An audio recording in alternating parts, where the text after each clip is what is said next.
एक और सेक्टर की तरफ चलेंगे, गिरावट ज्यादा है मेटल्स, जिसका हमने डिस्कस किया था। स्टॉक स्पेसिफिक हो जाते हैं, थोड़ा काउंटर्स के ऊपर ध्यान देते हैं। नेशनल एल्यूमिनियम सर 5.25% से ज्यादा गिरा हुआ है। मेटल्स को क्या एकदम से हो गया है ये इसमें, क्योंकि हिंद कॉपर भी लगभग 3.5% से ज्यादा की गिरावट दिखा रहा है।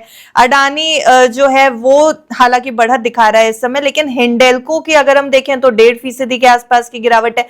पूरे मेटल सेक्टर में सिर्फ एक अडानी है जहां पे बढ़त दिखाई दे रही है, बाकी सारे काउंटर्स लाल निशान पर ट्रेड कर रहे हैं इस समय। क्या करना है सर, मेटल को कैसे प्ले करें? ऐसे मेंशन की ये मेटल्स अभी थोड़े से क्रूड की वजह से अनस्टेबल हैं।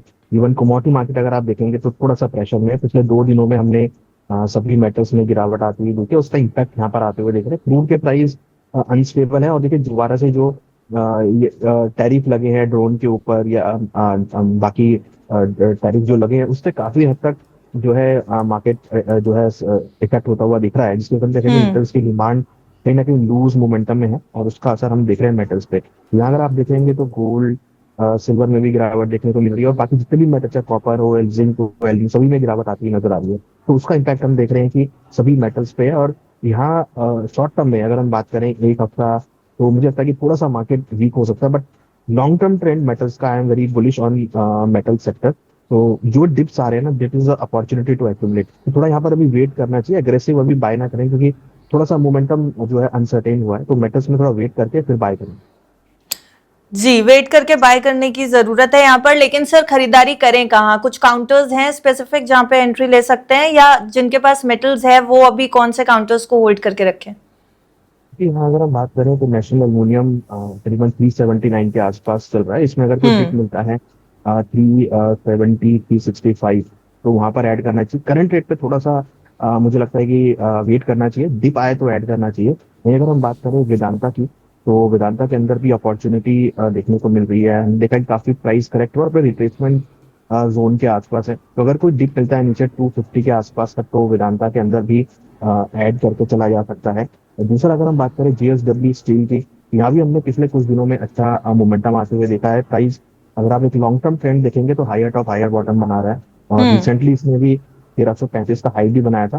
तो अगर कोई डिप नीचे मिलता है 1250 के आसपास तक, तो वो वहां पर 1250 से 1230 के बीच में वो एक बाइंग जो है जोन होगा।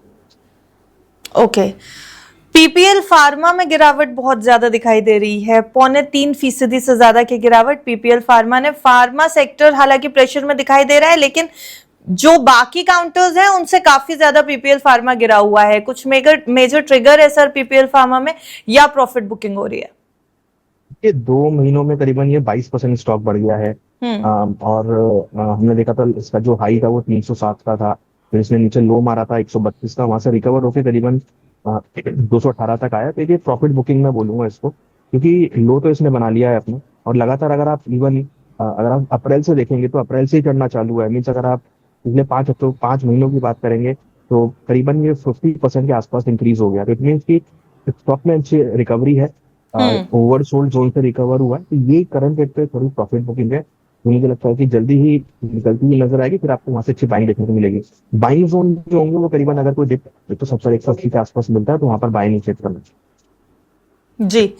सन फार्मा और ऑरबिंदो फार्मा, इन दोनों में से कौन सा स्टॉक बेहतर है सर? क्योंकि दोनों में ही लगभग 1% के आसपास की गिरावट है। हालांकि ऑरबिंदो फार्मा थोड़ी ज्यादा काउंटर ये गिरा हुआ है, लगभग 2.25% की गिरावट यहाँ भी दिखाई दे रही है।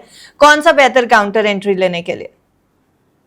ये सन फार्मा में 2 सितंबर 2024 को इसने हाई बनाया था 1960 का, और अभी लास्ट मंथ ही इसने अपना हाई रिवाइज किया है, 2040 का हाई बनाया है, और अभी 1923 के आसपास चल रहा है। तो देखिए स्टॉक हाईज ब्रेक कर रहा है, और जनरली हाईज हम्म। के आसपास प्रॉफिट बुकिंग आती है, तो इसको भी मैं प्रॉफिट बुकिंग ही बोलूंगा। क्योंकि अगर आप पिछले 5 महीनों से देखेंगे तो काफी अच्छे रनअप इसमें हमने देखने को मिला है।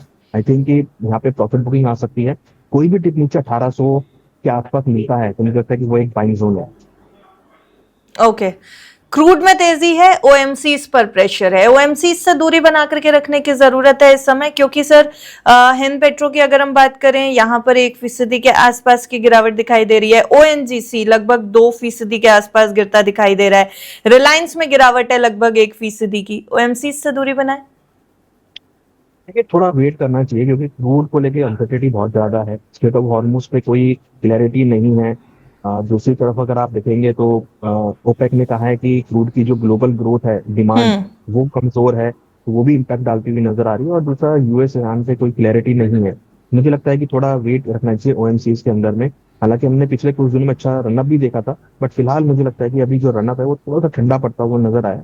यहाँ पे इस सेक्टर में मुझे लगता है थोड़ा वेट एंड वॉच करना चाहिए, क्योंकि जब तक क्रूड पे क्लैरिटी नहीं आएगी तो मुझे लगता नहीं है कि कोई बड़ा मूव यहाँ देखने को मिलेगा। इवन अगर आप पिछले 2-3 महीनों से देखेंगे तो कोई खास बड़ा मूवमेंट नहीं आया है। लॉन्ग टर्म ट्रेंड तो ठीक है, बट पिछले 2-3 महीनों में अगर हम एक शॉर्ट टर्म ट्रेंड की बात करें तो बहुत अनक्लियर ट्रेंड है।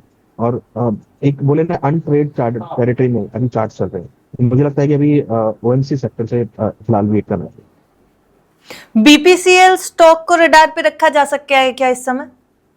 बीपी तो देखिए, तो कोशिश तो करिए। हालांकि मार्च में जब वॉर हुआ था स्टार्ट, जिसमें करीब 27% की गिरावट आई थी, उसके बाद थोड़ा सा ये कंसोलिडेट कर रहा है, बाउंस लेने की कोशिश कर रहा है, बट अभी भी वो जो गिरावट थी वो उसको पूरा कंप्लीट नहीं कर पाया। तो मुझे लगता है कि जब तक ये मार्च वाली पूरी गिरावट को, जिसमें हाई 377 के आसपास का था, जब तक वो ब्रेक नहीं होगा तब तक मुझे लगता नहीं है कि कोई पॉजिटिव मोमेंटम देखने को मिलेगा।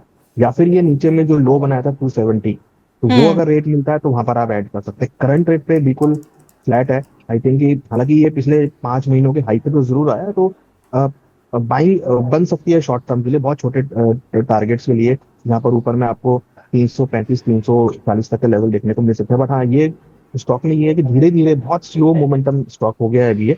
बट अगर ये 340 का लेवल ब्रेक होता है तो फिर आपको एक रैली मिल सकती है इसमें।